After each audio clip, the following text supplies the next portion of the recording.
Okay, so recording started. You can begin. Okay. Good afternoon, everyone. My name is Naomi Brown, and today Malik Morrison and myself will be presenting Chapter 6, Courage and Moral Leadership. Our topics for today are moral leadership today, acting like a moral leader, becoming a moral leader, servant leadership, and leadership courage. So, moral leadership today. Leadership has a lot to do with your values, morals, and self-awareness, or we could say self-confidence. According to page 163 in the Daft textbook, being a real leader means learning who you are and what you stand for, and then having the courage to act. As you can see on the diagram, leaders should demonstrate selflessness, confidence, devotion, and responsibility if you wish to be successful. There are other traits a leader should have, of course, but these are the main ones that we will be touching on in this chapter. So, what is moral leadership? What does it mean to be a moral leader? Well, according to Wang and Lee, moral leadership refers to a leader's behavior that demonstrates superior virtues, self-discipline, and unselfishness. It involves being responsible and being able to differentiate between right and wrong. As a leader, you should always set the right example to others, even when it may seem like you shouldn't because it may end up costing you. So does anyone know who this is, who this man is? Yes, no, no. I'm gonna assume it's a no. Well, his name is Eric Shinseki. He is 80 years old and is currently a retired United States Army general. He served as the 7th United States Secretary of Veterans Affairs for several years. His story was highlighted in the textbook, particularly an experience he had during his role as general. So I will give a summarized version of why and how his story is relevant to this topic. So back when Shinseki was the United States Army general, a time came where there was going to be a war with Iraq. Now the US Secretary, who at that time was known as Donald Rumsfeld, wanted Mr. Shinseki to lie and say that they wouldn't need a lot of manpower to keep the peace and win the war. However, Shinseki told the truth and correctly stated that it would actually take about several 100,000 soldiers to fight during this war. And of course, there's always consequences for your actions, right? So although Shinseki did the right thing and said the truth, Mr. Rumsfeld still removed Shinseki from his role as the Army General and didn't even show up for his retirement ceremony. Rumsfeld's actions were, in my opinion, extremely unethical and petty, and others also saw it this way and even called it a disdain and breach of protocol. So we all know Mr. Rumsfeld had to be removed sooner or later. But moving on, what did we notice about Shinseki? Overall, Shinseki had courage to talk about his doubts before the war. We noticed he had morals, since he decided to tell the truth instead of lie, because it would have been wrong to make people feel like things are one way when it's actually another. He also took responsibility to report the correct information, because, that's his job, right? And lastly, we can even point out that he is selfless, because he put his job and reputation aside to be truthful. Besides Shinseki, there are a lot of other popular individuals, or I should say leaders, who have demonstrated characteristics and traits like this. So, can anyone name any of these persons? You must know somebody from here, right? Anyone? Nelson Mandela. Okay. Yes. Okay, Rosa cool. Parks. Yes. Okay, so the first person you see in there is Volodymyr Zelensky, which is Ukraine's president, who I believe is still currently fighting in the war. The second person is Malala Yousafzai. She is a Pakistani education activist, specifically targeting education for girls in Pakistan. Third person is Rosa Parks. She was an American activist who was part of the civil rights movement. Basically, it was around the time where Negro and white people had seats assigned based on their color, and well, Rosa didn't want to give up her seat to the white man on the bus. And last, we have Nelson Mandela. He was an anti-apartheid, which was against racism. So he was an activist and politician, and was also the first president of South Africa. Now, okay, thinking back to the story of Eric Shinseki and his superior, Donald Rumsfeld, we spoke about how Donald's actions were unethical and a breach of protocol. Leadership has its fair share of superheroes and villains in the political, social, and corporate world. Throughout each decade, there has always been a scandal of unethical behavior or some form of misconduct occurring, especially with presidents, ministers, well-known business owners, and that's just the opposite of how a moral leader should be. For example, right here in Trinidad and Tobago, I'm sure everyone knows who Jack Warner is, but let me jog your memory.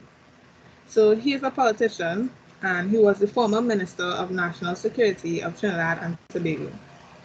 You should also recognize him as being the face of the political party ILP. Outside of Trinidad, however, he also used to be the vice president of FIFA and the president of CONCACAF. Take note, I said he used to. He's resigned from that now. But why? Well, you see, Mr. Warner got caught and charged with money laundering, wire fraud, and conducting dishonest business dealings behind FIFA's back. So he actually got banned from all soccer-related activities for the rest of his life. And this was since 2015. So yes, we know about Jack Warner and his schemes. We also know about Bill Clinton, which is Hillary Clinton's husband, and his inability to stay faithful to his wife. All the drama about his affair was publicized years ago when he was the president of America, and people saw it as, well, if he can't stay faithful to his wife and uphold the responsibilities that come with being a husband, then how is he upholding the responsibilities of being the president of America? Is he really an ethical leader? What kind of example is he setting for those who look up to him? He denied the claims at first though, but admitted to it a few years later. Now, please y'all, this is not the type of leadership we are looking for. We want to be the opposite of this. You want to be known for your honesty, respect, courage, kindness. You want to be known for being responsible and pursuing the right ethicality. When leaders fail to set and live up to high ethical standards, organizations, employees, shareholders, and the general public suffer. Unethical and illegal behavior can lead to serious consequences for organizations. These consequences include attracting bad employees, in other words, people who are not necessarily interested in benefiting the business, or because they know the ethical standards of the business are not ideal as compared to other businesses, they might see this as they are not required to follow the formalities of the job. Because, I mean, think about it. Business could have set rules for everyone to follow. But if as a leader or the owner of the business, you're not following the rules, then you're basically setting the example for the other staff members that they don't have to follow the rules either, not so? So yes, the business will attract bad employees. The employees will also lose trust in their leader. Customers will lose trust in the company. Investors will no longer support the company and can file cases against the company if they believe they have been lied to or deceived in any way. And the leader's reputation, as well as the company's reputation, will be stained and no longer deemed credible. So you see, this is why it is important to really think about what you're doing and really ask yourself, how will this affect my future? How will this affect the future of my company or organization? Is this truly the right thing to do? I personally feel like here's where you really need to have a conscience And here's where we have to wonder where our morals lie and what are our values. Leaders at all levels carry tremendous responsibility for setting the ethical climate and can act as role models for others. With a lot of responsibilities come a lot of pressure. Some leaders are good at balancing the advantages and disadvantages in being a leader. The pressure others may face may feel like nothing to them. However, some leaders do feel pressured and do not always balance their stress properly. This sometimes pushes them to engage in unethical behaviors. Some of these factors that contribute to ethical lapses include their personal weaknesses and self-interest, the pressure to cut costs, increase profits, be able to meet consumer demands and business partners, to attract customers, and to appear successful in everything. As a leader, you can put moral values into action and set the example you want followers to live by. You can resist pressures to act unethically just to avoid criticism or to achieve short-term gains. So here's a scenario for you. So business A, business B, and business C are all a part of the clothing industry.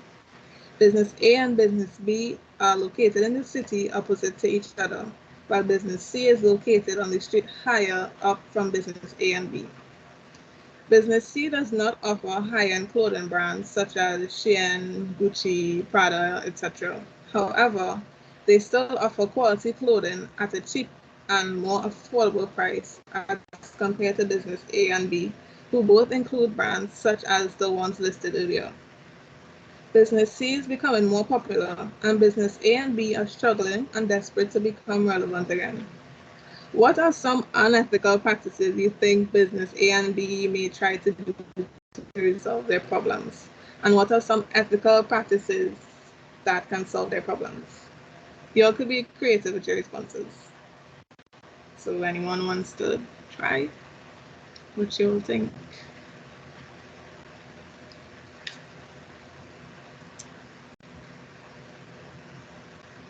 Anybody?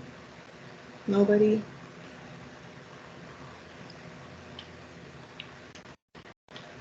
Nobody? All right. Well, two unethical ways I could see them trying to bring down business C is maybe by making up a rumor and sending an anonymous message to a media outlet, or maybe even paying someone to vandalize business C. But remember, this is what we should never do. This is very wrong. Please never do this. A more ethical way of solving this problem could be by advertising some more, or maybe even doing a sale of some sort, or even a giveaway. I'm sure one of those would bring attention back to the business. Scenario 2. Scenario 2 is a bit different from scenario 1, but similar in what we're trying to understand from it. So, McDonald's is a business in the food industry. Their major competition includes KFC, Popeyes, and Burger King.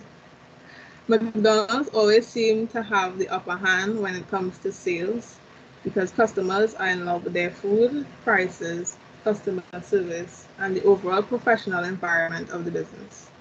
Internally within McDonald's walls, the CEO has been having numerous intimate relationships with members of staff.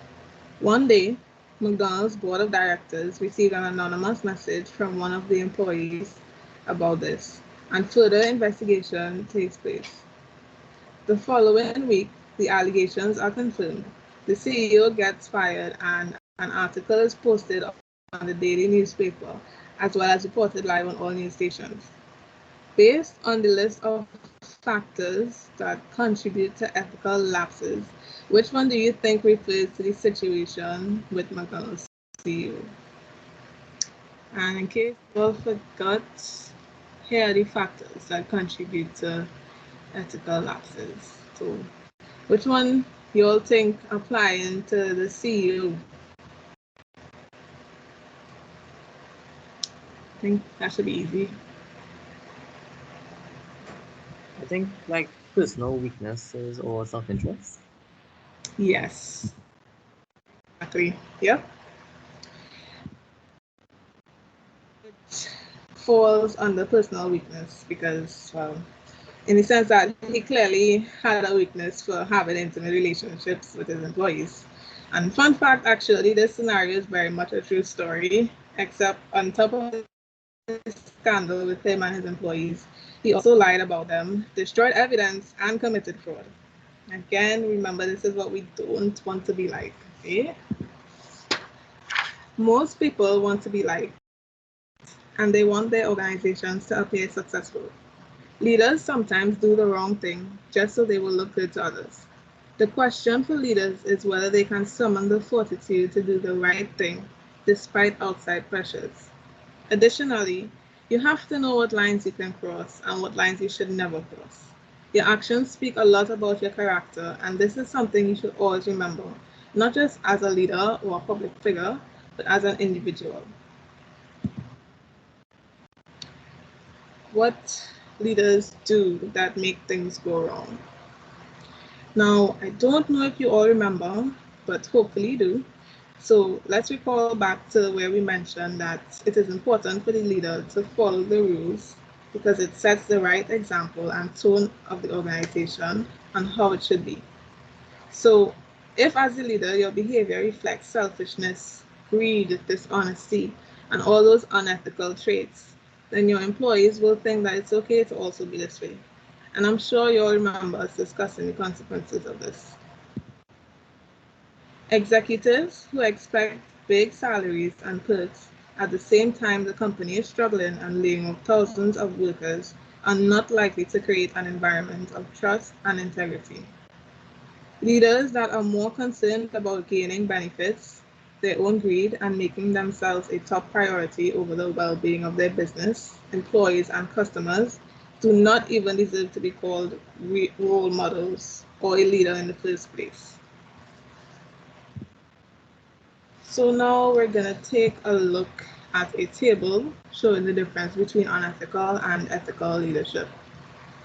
So first we have unethical leaders. They are arrogant and self-serving, excessively promotes self-interest, practices deception, breaches agreements, deals unfairly, shifts blame to others, diminishes others' dignity, neglects follower development, withholds help and support, and lacks courage to confront unjust acts. Compared to ethical, who possesses humility, maintains concern for the greater good, is honest and straightforward, fulfills commitments, strives for fairness, takes responsibility, shows respect for each individual, encourages and develops others, serves others, and shows courage to stand up for what is right. I got this table straight from the textbook, so if you wish, you can look at it from the source. It's on page 167 in the Daft text. So here's an example of an unethical leader. Everybody should know this is Donald Trump. He was a past president of the United States of America and was the third president to be impeached from office. Why is he an unethical leader? What did he do? Well, he did many things that are not right, sensible, or something to be considered a moral leader. He attempted to sabotage the 2020 election and overturn the legitimate results. Besides the fact that he tried to delay the elections for that year, he spread misinformation concerning the voting process, and when results were actually out, he lied to his campaign about winning the election as a way to bully and pressure the election officials into going along with it and throw out millions of votes. However, of course, this didn't work, and Trump ultimately lost the election to the current president of America, Joe Biden. He also incited an insurrection as an attempt to regain power. He encouraged his loyal supporters to gather and attack the US Capitol in Washington, putting lives in danger and causing a huge uproar. There are more instances where he showed that he was not a good leader, but now we will look at an example of an ethical leader. So For those who may not know who the man in this picture is, his name is Mahatma Gandhi. When he was alive, he was a lawyer, but also someone who greatly influenced people with his knowledge, morals, what he believed in, and the way he viewed certain things. So what made him such an ethical leader? He successfully led non-violent struggles against racial discrimination, colonial rule, economic and social exploitation, and moral degradation. He believed in and advocated for always seeking the truth. He was known to be self-conscious, but would use that as a drive to evolve morally and spiritually, accepting his limitations but always trying to do better. He was known as a good man in a world where few resist the corroding influence of power, wealth, and vanity. People admired this about him, and even till this day, some of his famous quotes are used in major speeches to bring across points he made, and the reputation he made for himself would always stand by him. Now we're on to acting like a moral leader. So what is the real purpose of a leader? This presentation may come across as though moral leadership is only about your moral values and choosing right from wrong, but that is not all. Moral leadership doesn't mean ignoring profit and loss, stock price, production costs, and other hard measurable facts. However, it does require you to recognize why having moral values, understanding human meaning, quality, and having a higher purpose is important. A leader's purpose always requires them to be a source of encouragement to the persons who work for them, in other words, the employees. Show them how they can develop and understand their own moral values and how they can implement it in the workplace. So according to Alfred P. West, the founder and past CEO of a company called SCI Investments, if you separate yourself from employees with corporate jets, enormous stock options, and other special benefits, it sends the wrong message. So what West is suggesting here is, as a leader, don't overspoil yourself. Don't get too cocky. Be humble. You're a regular person too, and you're not here to be disrespectful and show off that you're the boss and you're better than them, and without you, they will be jobless. Don't do that. He also suggests having an open communication with employees. If you talk to your workers, again, like they're humans just like you, maybe even be a little open with them just to grow the relationship, it can encourage them to be more open with you about any concerns they may have or any unethical practices happening within the business that you yourself may not have known about. Maybe it's something they wouldn't have even told you if they weren't comfortable with you or felt motivated to do so. So, what do we mean by building the right environment? The business environment, or the ethical culture of a business, consists of the company policies that dictate organizational norms, ethics, social climate, and values in the workplace. It affects every aspect of the workforce, from hiring and firing to productivity to the presence or lack thereof of strong teams. When leaders do the following, it creates the right environment for the business, its employees, and customers. And by create the right environment, I'm referring to an ethical and moral environment. So first, we have instill policies and a code of conduct. Second, accommodate core values into day-to-day business operations. When you do this, it creates a sense of clarity and purpose for the employees, so they will know what they're working towards daily.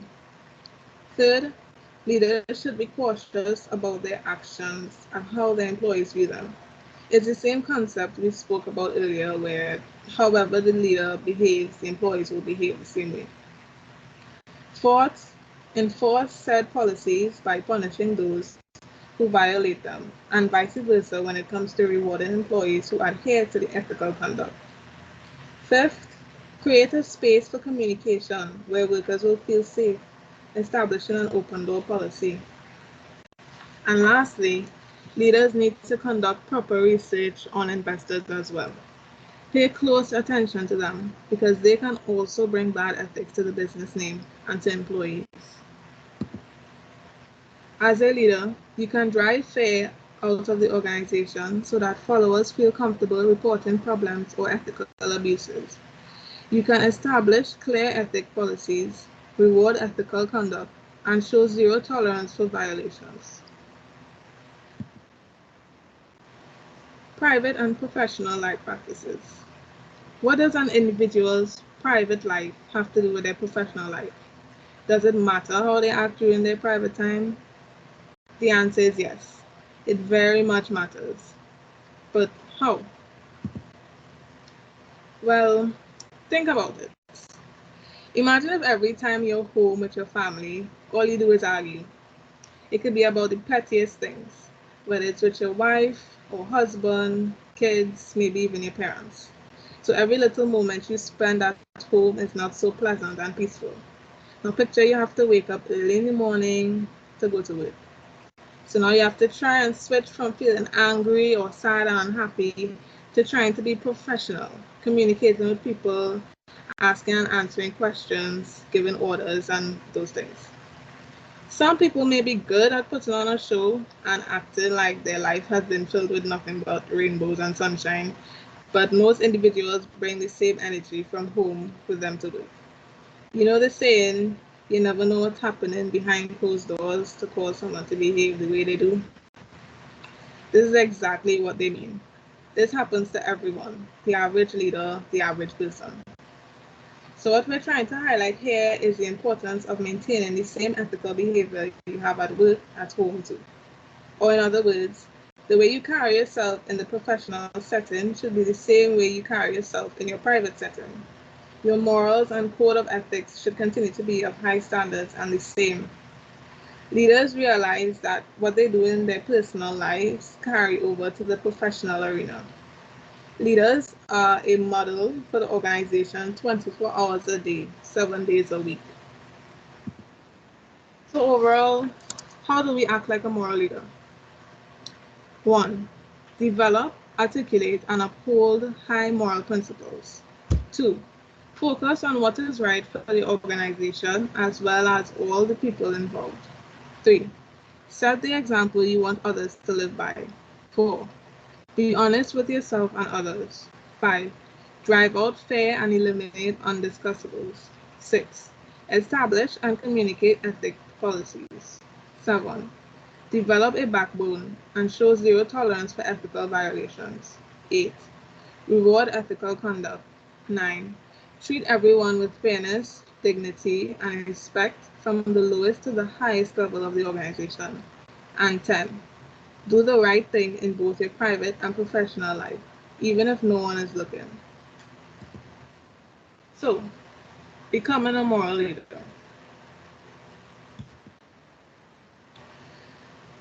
So, how do you become a moral leader? Well, in order to become a moral leader, one needs to possess specific personality characteristics, such as ego strength, self-confidence, moral courage, and moral values, as well as a sense of independence to act morally in the face of opposition. These are usually developed through one's own hard work and perseverance. A leader's capacity to make moral choices is related to the individual's level of moral development. Personal moral development can be separated into 3 levels. Level 1, pre-conventional, follows rules to avoid punishment, acts in own interests, blind obedience to authority for its own sake. Level 2, conventional, lives up to expectations of others, fulfills duties and obligations of social system, upholds laws. And level 3, follows internalized universal principles of justice and right, balances concern for self with concern for others and the common good, acts in an independent and ethical manner regardless of expectations of others. So let's go a little deeper into it. So level 1, pre-conventional level. This is the most basic level of personal moral development in which individuals are egocentric and obey authority, They follow rules in order to avoid unfavorable personal consequences or punishments. These individuals are mainly concerned with receiving external rewards to satisfy their immediate self-interest. Leaders at this level tend to be autocratic and oppressive toward others and use the position for personal advancement. 2. Conventional level. At this level, individuals learn to conform to the expectations of good behavior as defined by colleagues, family, friends, and society. They follow the rules and values in the corporate culture and adhere to the norms of the larger social system. However, if the organization participates in illegal activities and the social system, for example, allow the distribution of inflated bills to the government or make achievement more important than integrity, individuals at the conventional level will follow these customs. Hence, many managers and employees simply go along with these social systems and rarely achieve level 3 personal moral leadership.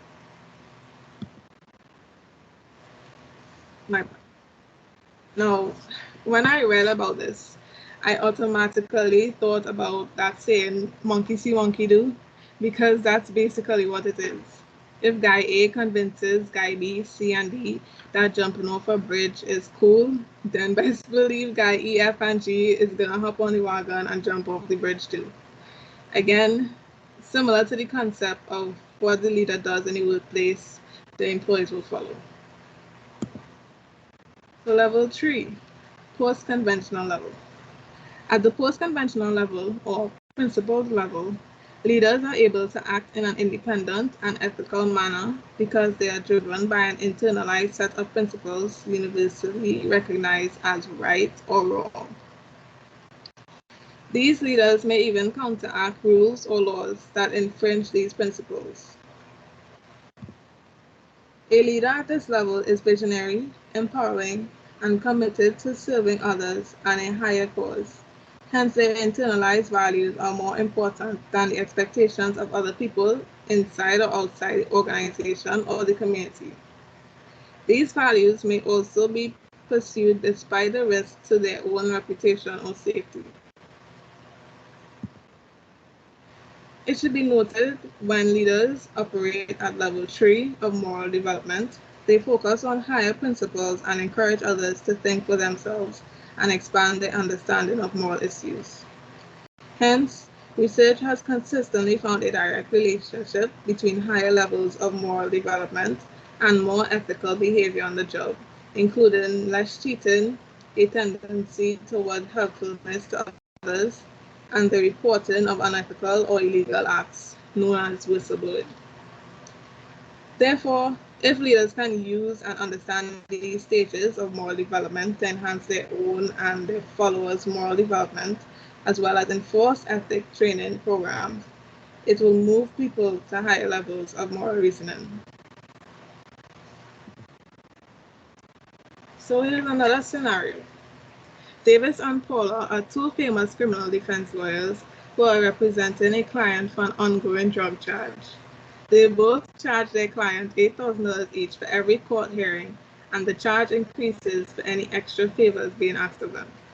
One day, Paula overhears Davis lying to their client about the circumstances of the case.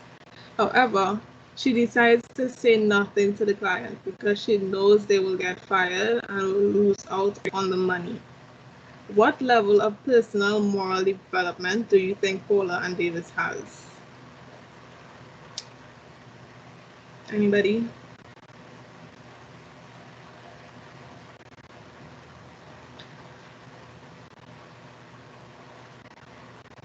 Conventional. Well, conventional is level 2. This one is actually level 1, pre-conventional level. That's because the only reason she didn't tell the client is because she didn't want to lose out on the money. So it was more out of like self-gain than following Davis. So, scenario 2. In a clothing store, Riley and Samantha were both hired to be the managers of the business, specifically to oversee the other employees and keep track of the business's sales and stock intake, since there were some suspicious disappearances of clothing within the store and the owner needed help to figure out what was happening. Within only 3 weeks of working there, Riley had already spotted the employees who were stealing from the business. By the following week, she began indulging in the thievery act as well, not only stealing clothing, but income from sales too, with the help of the other unethical workers. By week 6 of working there, Samantha caught Riley and the other workers in this act and told them she was going to inform the owner. Although Riley and the other thievery employees threatened to lie and put the blame on Samantha instead, Samantha still informed the owner of what she had witnessed, causing Riley and said workers to be dismissed from the job. So, what level of personal moral development do you think Riley has, and what level do you think Samantha has?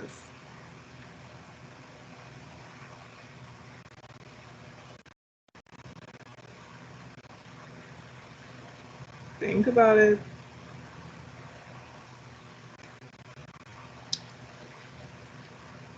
Anybody? I think Riley would have the conventional one, and Samantha might have Okay. the less conventional. Yep. Yeah. Yeah. So, moral courage, taking action when your values are put to the test. According to Rushworth Kidder, founder and president of the Institute for Global Ethics, 5 core principles that define morality are honesty, responsibility, respect, fairness, and compassion.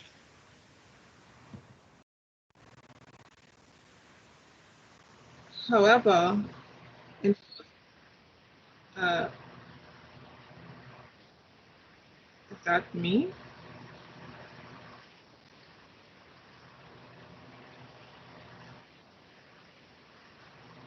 Is that me?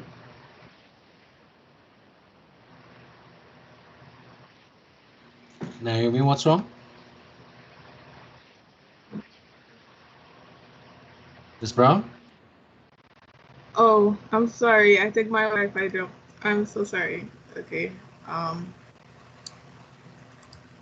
Let me start back presenting. Uh, oh, I'm still sharing.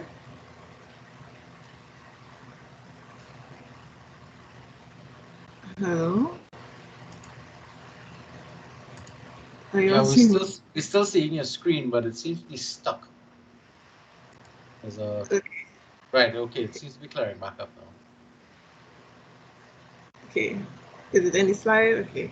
Yeah, taking action when your values are put to the test. Okay. Right. So my apologies about that. I'll start over from here. However, enforcing moral principles can be challenging and risky because leaders can experience significant personal risk, such as humiliation, ridicule, a damaged reputation, becoming unemployed. Hence, the ability of a leader to take action when their values are put to the test is best defined as moral courage. So, the 3 circles of moral courage. Based on the picture above, moral courage exists where principles, danger, and endurance intersect. Where principles refer to how a leader assesses a situation, determine what moral principles need to be upheld, and whether or not they commit these moral principles. Moral principles. Danger refers to how accurately a leader can assess the degree of risk and the potential consequences of their actions. They also need to make a decision as to whether or not standing up for what they deem right worth the risk. Lastly, endurance refers to the confidence leaders will need in order to move from contemplation to action.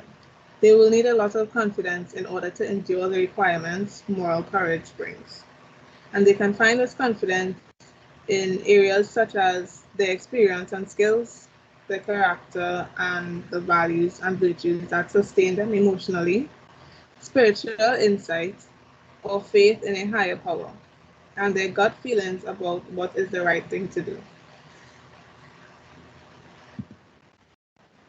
This is exactly what I was explaining. I just wanted you all to see the picture. So now I will hand you over to Malik to talk about servant leadership.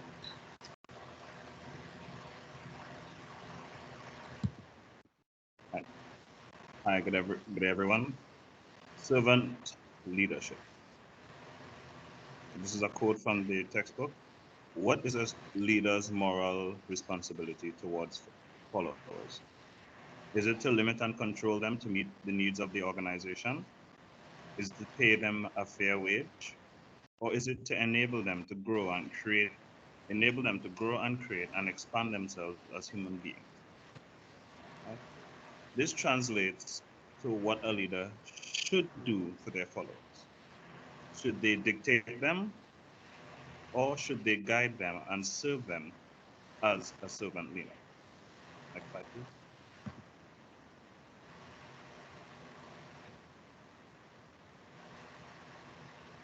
So, what is a servant leader? Servant leadership is best defined as a style of leadership that is based on the idea of leaders prioritizing serving the greater good.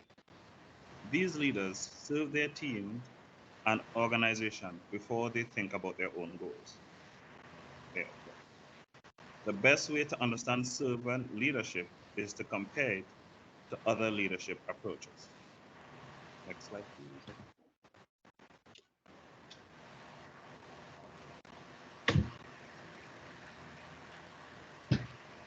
So the first leadership approach we have is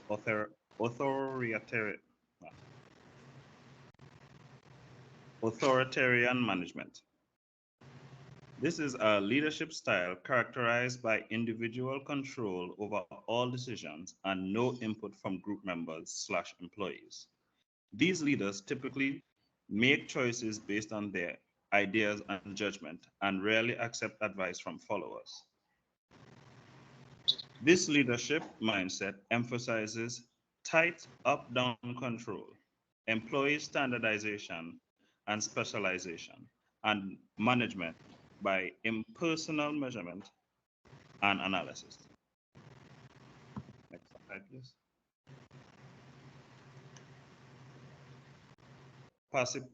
Participative management.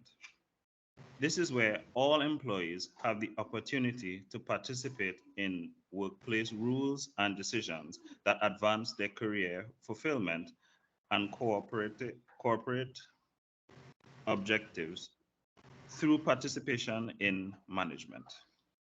A participative manager solicits input from team members and takes into account all viewpoints to find workable solutions to business problems and implement them in order to meet deadlines.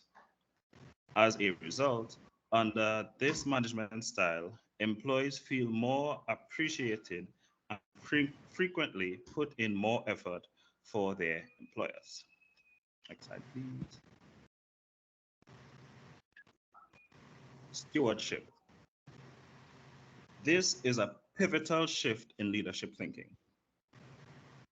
Followers are empowered to make decisions and they have control over how they do their own jobs.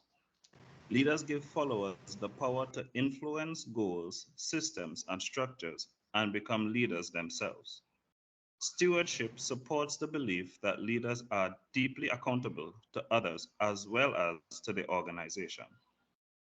Without trying to control others, define meaning and purpose for others, or take care of others. Next slide, please.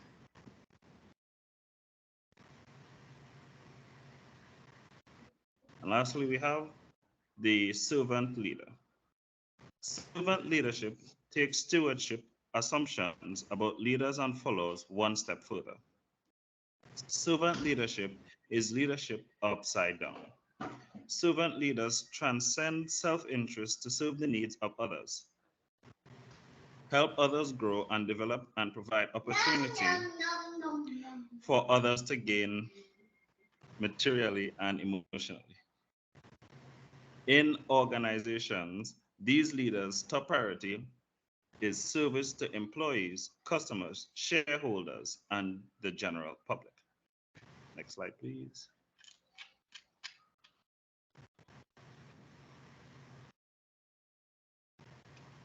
And I'll be looking at Robert Greenleaf.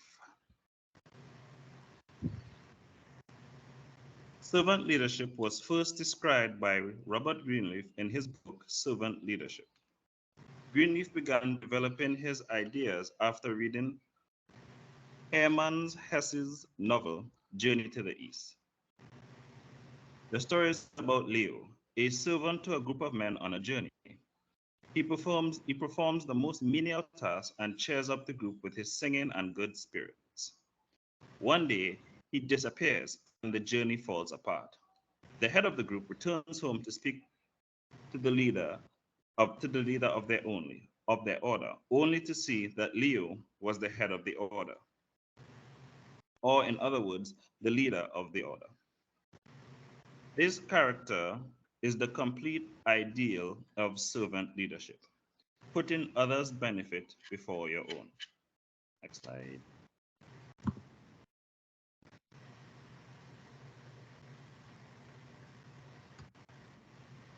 Greenleaf's servant leadership model precepts. The first precept is put service before self-interest. Servant leaders make a conscious choice to use their gifts in the cause of change and growth for other individuals and for the organization. The next precept is listen first to affirm others. The servant leader doesn't have answers. He asks questions. One of the servant leader's greatest gifts to others is listening, fully understanding the problem others face, and affirming his confidence in others. Next slide, please. The next precept is inspiring trust by being trustworthy. Servant leaders build trust by doing what they say they will do. Being totally honest with others, giving up control, and focusing on the well-being of others. And the last precept is nourishing others and helping them become whole. Servant leaders care about followers' spirits as well as their minds and bodies. And they believe in the unique potential of each person to have a positive impact on the world. Next slide, please.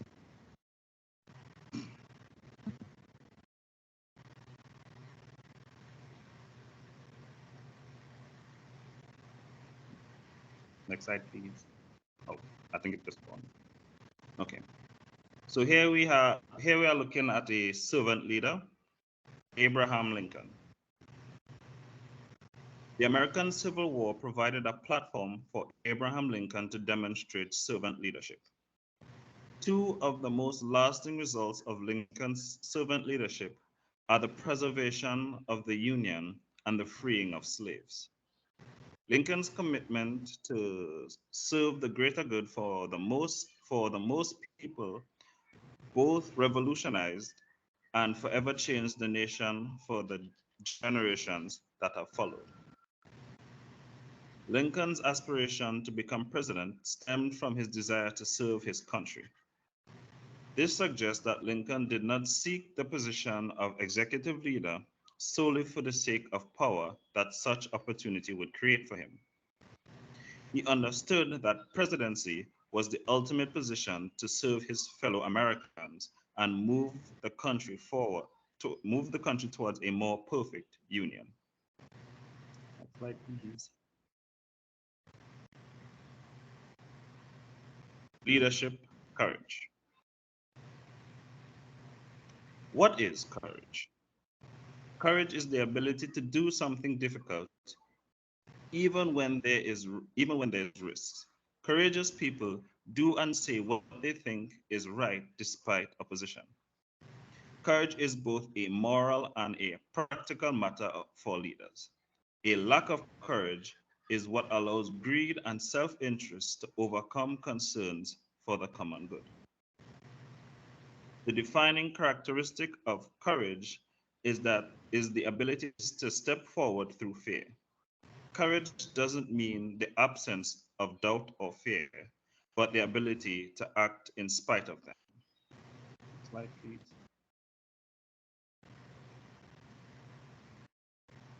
Meaning of courage. Courage means accepting responsibility. A difference in the world is made when a leader is willing to stand up and take responsibility. Some people just let life happen to them. Leaders make things happen. Courageous leaders create opportunities to make a difference in their organization and communities. Next slide.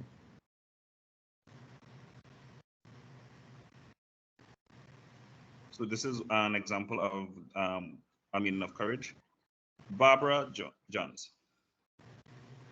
One societal example is Barbara Johns, an ordinary 16-year-old who made an extraordinary difference during the civil rights movement in the South.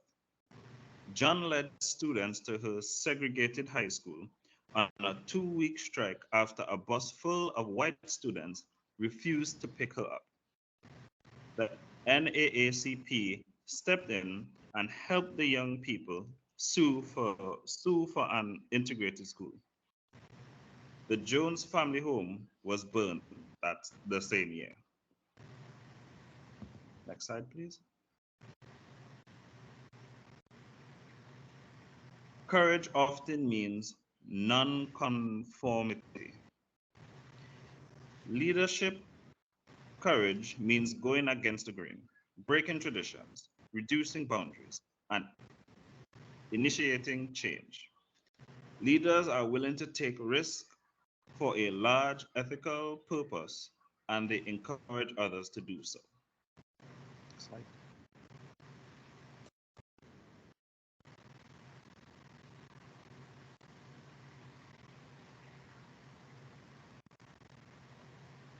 So here we have Clive Warrillow, for a Volkswagen of America. Volkswagen has long favored strict hierarchy and control, but Warrillow had come to believe that style no longer worked well. Warrillow allowed them to approach their job, allowed employees to approach their jobs in their own individual way.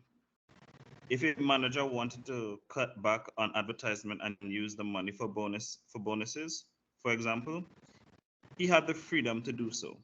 Warlow emphasized trust as the foundation of his leadership, and he encouraged other managers to build good relations with their subordinates. Volkswagen of America made an impressive comeback, thanks in large part to the courage Warlow showed in instituting a new style of leadership. Next slide, please.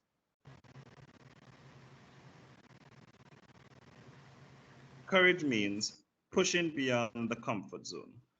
To take a chance and improve things means leaders have to push beyond their comfort zone. When people go beyond the comfort zone, they encounter an internal wall of fear. Next slide, please. Courage means asking for what you want and saying what you think. Leaders have to speak out to influence others. However, the desire to please others, especially the boss, can sometimes block the truth. Everyone wants approval, so it is difficult to say things when you think others will disagree or disapprove. Next slide, please. Courage means fighting for what you believe. Courage means fighting for valued outcomes that benefit the whole. Leaders take risks, but they also do so for a higher purpose. Slide.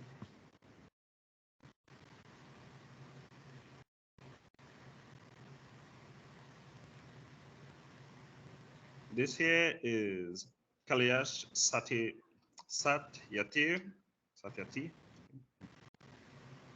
head of South Asia Coalition on Child Servitude.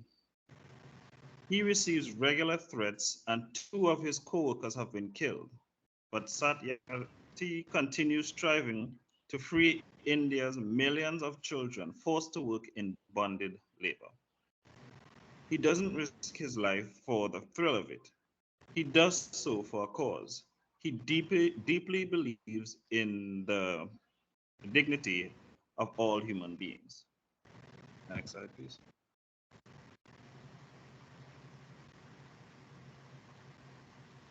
How does courage apply to moral leadership? A moral leader's courage provides the force of will to do what is right, regardless of the situation and the course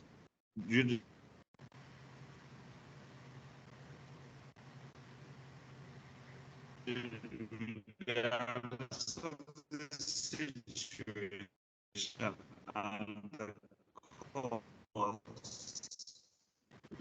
leaders must incur.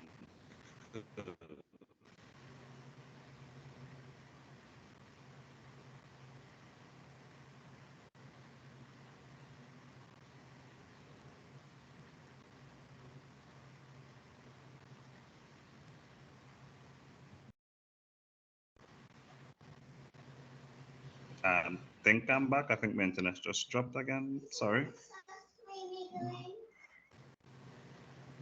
Acting like a moral leader requires personal courage.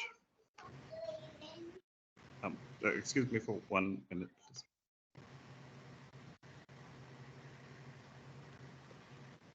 Sorry about that. To practice moral leadership, leaders have to know themselves, understand their strengths and weaknesses, know what they stand for, and often be unconformist. Honest self-analysis can be painful, and acknowledging one's limits in order to recognize the superior abilities of others take personal strength of character. Next slide, please.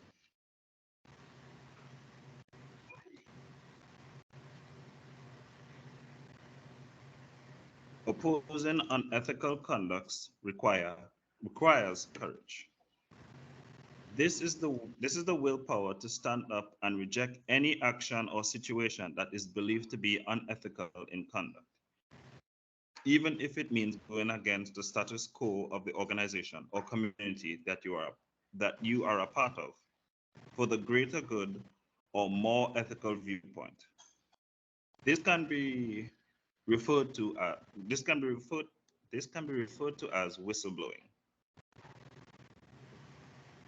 One recent example of courage in this area is Colin Rowley, the Minneapolis FBI staff attorney whose whistleblowing letter called attention to agents' shortcoming that they may have contributed to the September 11, 2001 terrorist tragedy. Most whistleblowers realize they may suffer financially and emotionally from their willingness to report unethical conduct on the part of bosses or co-workers. They step forward to tell the truth despite a jumble of contradictory emotions and fears. Next slide, please. Finding personal courage. To find personal courage is to find the drive or willingness to step past the wall of fear or to step outside your comfort zone to force change and achieve a higher standard of work.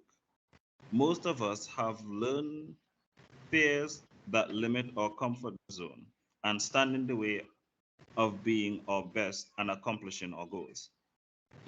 We have been conditioned to follow rules, not rock the boat, to go along with things we feel are wrong so others will like and accept us.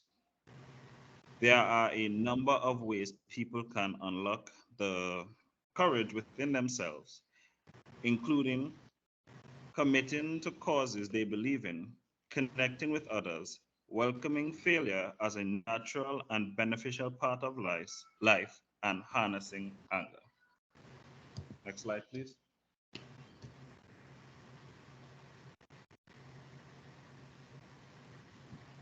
Believing in a higher purpose. Most of the time, courage from believing in, sorry, one back. Most of the time, courage from believing in bigger than oneself, in powers bigger than oneself, helps leaders and others to step through fear and doubt to achieve their goals and ideas. An example of this is Eleanor Joatis, co-founded Focus Hope, co-founder Focus Hope, as a food program to serve pregnant women, new mothers, and their children in Detroit. Next slide, please. Drawing strength from others. Caring about others and having support from others is a potent source of courage in a topsy-turvy world. Love is a strong ingredient of courage because it makes us willing to sacrifice. Consider a caring parent who will risk his or her own life to save a child. Leaders who genuinely care about the people they work with will take risks to help those people grow and succeed. Having the support of others is also a source of courage, and the best leaders aren't afraid to lean on others when they need to.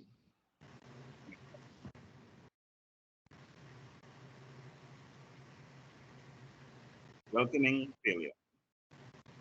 Accepting or even welcoming failure enables courage. Failure can play a creative role in work and in life because people and organizations can learn valuable lessons from things that go wrong. Leaders can redefine failure away from its negative associations and see it as an important first step towards success. When people accept failure and are at peace with the worst possible outcome, they find they have the fortitude to move forward.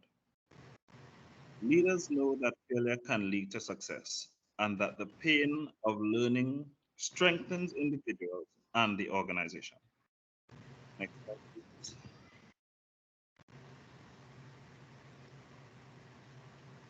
Harness frustration and anger. To channel your anger means to redirect to something worthwhile. That can include paying more attention to what is going on around you or doing something that will lead to a positive result. People in organizations can harness their anger to deal with difficult situations.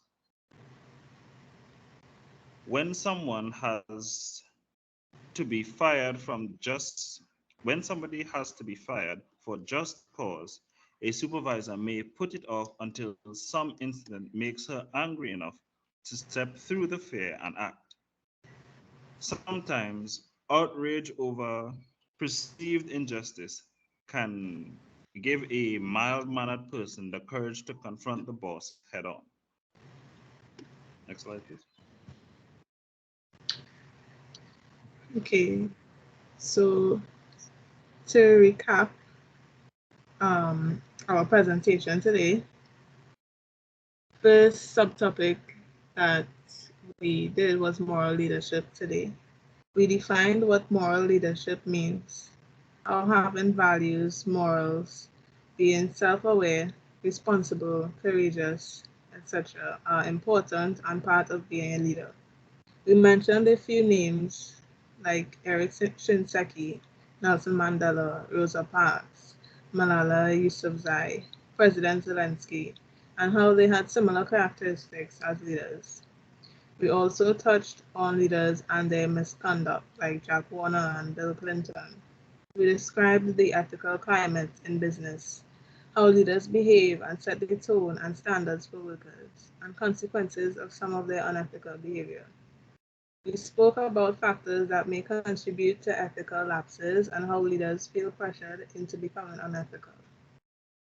We also compared unethical and ethical leadership, bringing up two perfect comparisons, which were Donald Trump versus Mahatma Gandhi. Our next subtopic was acting like a moral leader. From this, we understood what the purpose of a leader is, how leaders having the characteristics they do matter. We brought across the point that as a leader, you need to remain humble, treat everyone fairly and with respect. We mentioned the importance of having policies, accommodating core values into day-to-day business operations, and how creating an open-door policy builds the right environment for your business. We spoke about how what a leader does in private relates to what he or she does at work. And as a leader, it is advised and important that you behave ethically and with the same morals that you have at work at home. Our third subtopic was becoming a moral leader.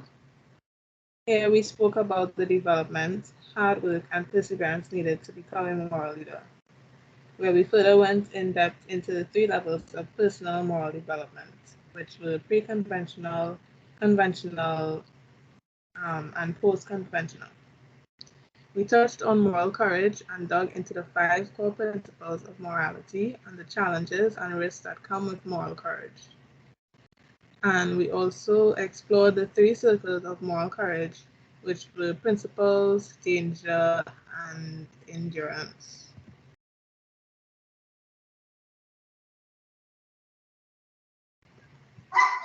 We also covered servant leadership,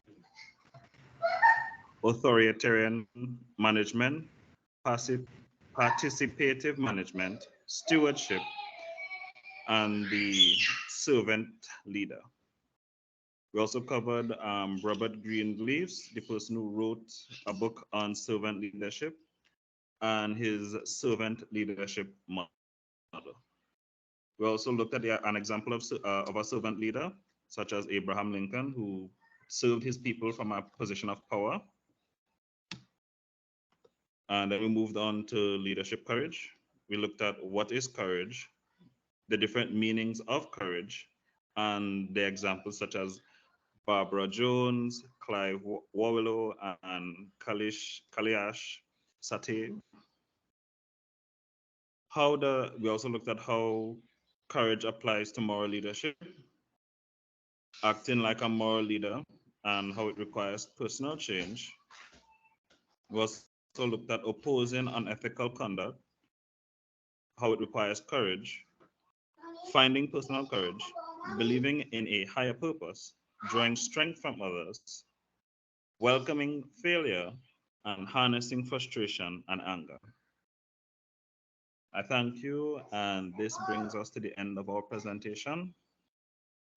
Thank you. Thank you. All right, are there any questions?